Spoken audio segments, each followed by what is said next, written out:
আলোচিত এই ধর্ষণ মামলায় বৃহস্পতিবার রাত ৯টার দিকেই সিলেটের পাঠানতুলা থেকে গ্রেপ্তার করা হয় মামলার প্রধান আসামি সাফায়েত আহমেদ ও তার অপর সহযোগী সাদমানকে। ওই রাতেই তাদের নিয়ে আসা হয় ডিএমপির গোয়েন্দা কার্যালয়ে। শুক্রবার সকাল থেকেই গোয়েন্দা কার্যালয়ে আসতে থাকে পুলিশের ঊর্ধ্বতন কর্মকর্তারা।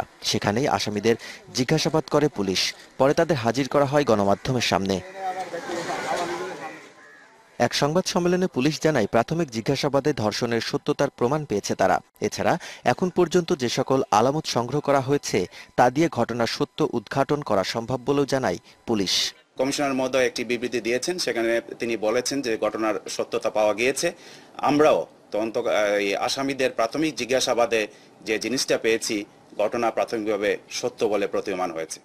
অভিযান চলমান রয়েছে জানিয়ে তিনি বলেন, এ ঘটনায় বনানী থানার কোনো অবহেলা রয়েছে কিনা সে বিষয়েও তদন্ত করা হচ্ছে। এ ঘটনায় পলাতক অপর ৩ আসামিকেও দ্রুত গ্রেপ্তার করা হবে বলেও জানান তিনি।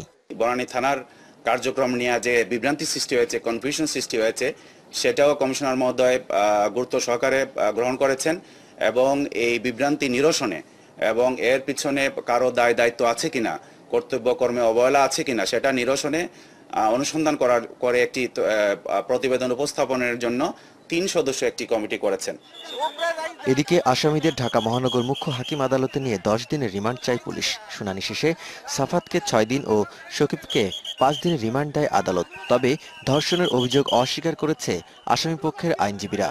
1 নম্বর আসামি তাকে 6 দিনের রিমান্ড দিয়েছে, মঞ্জুর করেছে, এবং আরেকজন যে আসামি তার 5 দিনের রিমান্ড মঞ্জুর করেছে। আমরা বলেছি যে এই মামলার সুষ্ঠু তদন্তের স্বার্থে রিমান্ড মঞ্জুর করা হোক, কারণ এই ঘটনার সাথে আরও কারা কারা জড়িত আছে সেটা উদ্ঘাটন প্রয়োজন আছে।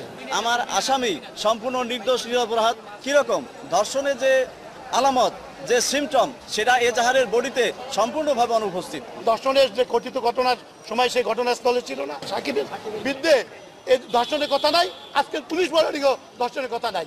ঠিক আছে, 1 এবং 2 নম্বর আসামি।